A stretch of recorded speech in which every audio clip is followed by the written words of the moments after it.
Welcome back to the channel, everyone. Hedge funds are illegally or synthetically shorting AMC through the IWM ETF. So today I'm going to break down just how they're doing it.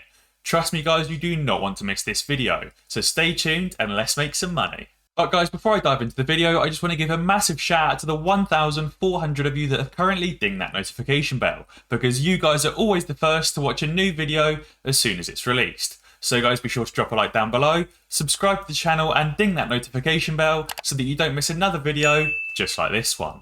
And now I want to dive straight in with the key information.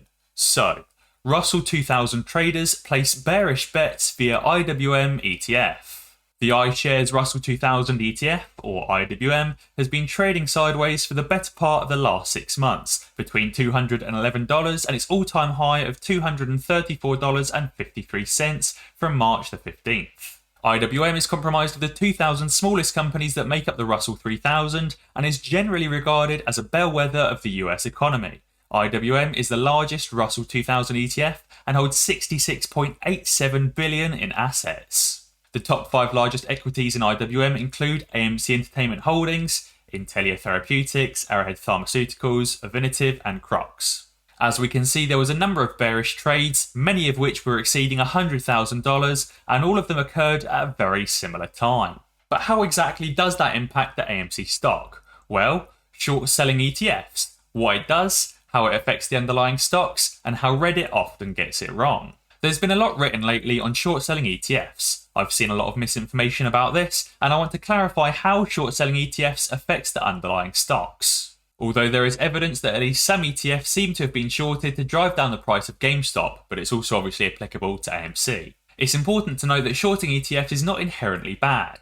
ETFs commonly have exorbitantly high short interest due to creation and redemption mechanisms, and shorting ETFs has beneficial effects on the market, such as increasing liquidity in the underlying stocks. However, buying and selling ETFs does have an effect on the underlying stocks. How else could it influence liquidity? And this effect can be exploited to synthetically short a stock. At this point, we've all heard the claim that a stock within an ETF can be synthetically shorted by selling an ETF short and then taking a long position in the remainder of the underlying stock. If a manager wants to short a single stock, but they don't want to go to the extent of borrowing and disclosing the short, they would short an ETF that holds the stock and simultaneously buy long the underlying holdings that they don't want to short. And that's exactly what's going on at the moment. These hedge funds want to short AMC, but they can't because they can't locate the stock. So they're shorting the IWM ETF because that ETF's number one holding is AMC. As the article says, shorting an ETF and going long on its other holdings can serve as a cloaking device, shorting a specific stock. How exactly does this happen though? Does this short actually affect the underlying stock, or do you simply profit if the stock decreases in value? The answers to those questions are the subject of this post. When someone with a lot of money, let's call them hedgies, approaches a prime broker with a request to borrow shares at an ETF, the broker can go and buy the underlying stocks to create the shares of the ETF to lend to the hedgie. Importantly, in doing so, that broker is also legally allowed to short sell the underlying stocks to offset its exposure, since this is market making activity. All of that is fine, and it wouldn't affect the underlying liquidity, because the shares were bought to create the ETF and sold to offset the exposure. And then when the borrowed ETF shares return to the broker would destroy the created ETF shares. However, if hedgie takes a long position in all but one of the stocks underlying the ETF and simultaneously sells the shares of the ETF short, hedgie has now divorced the net asset value of the ETF from the stocks underlying in the ETF. In other words, the value of all the stocks but one in the ETF went up, but the value of the ETF went down. In other words, by borrowing the ETF or shorting the ETF, and going long on all but one underlying stock, the hedgie has effectively sold that underlying stock short. And therefore these hedge funds could just be buying the stocks inside the Russell 2000, but shorting that IWM Russell 2000, thereby effectively just shorting that AMC stock synthetically. Through this process, hedgie can dramatically reduce the price of the stock he wants to short, without the stock appearing shorted at all. That stock would not be short sold according to FINRA or appear on any threshold securities list. This is indeed quite a cloaking device for shorting a stock. Does that mean the hedgie can't be squeezed though? No, the hedgie is still short the ETF, and as the value of its underlyings increases, so does the hedgie's margin requirement for maintaining that short position.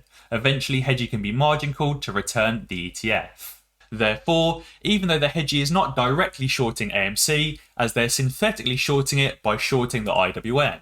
If the IWM increases, which it would do if AMC increases because AMC is the number one holdings, then effectively the hedgie could still be squeezed and margin called. To make this abundantly clear, people who shorted GameStop or AMC indirectly through XRT or IWM will still have to cover their shares in AMC. So therefore, even though the hedge funds might be shorting AMC synthetically and it not actually showing up on the threshold securities list or in their holdings, they're still just digging themselves a worse hole. I also wanted to recap on the bot updates, and it now looks like bots are even turning to the Facebook Wall Street Bets page. As you can see, there's 6 posts here that are saying exactly the same thing, all saying that the person lost everything and they can't believe they trusted the Wall Street Bets community. Again, this is clearly bot behavior because it's a direct copy and paste between 6 individually separate accounts. One supposedly even coming directly from the Wall Street Bets page itself.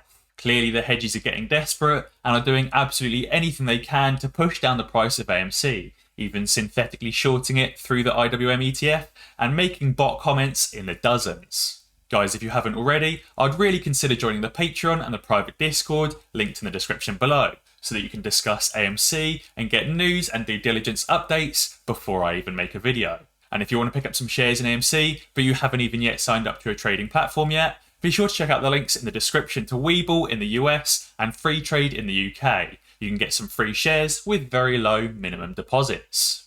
And as always guys, if you enjoyed this video, be sure to check out some of my others. Alternatively, subscribe to the channel and ding that notification bell, because that way you'll be alerted when I upload a new video. Cheers.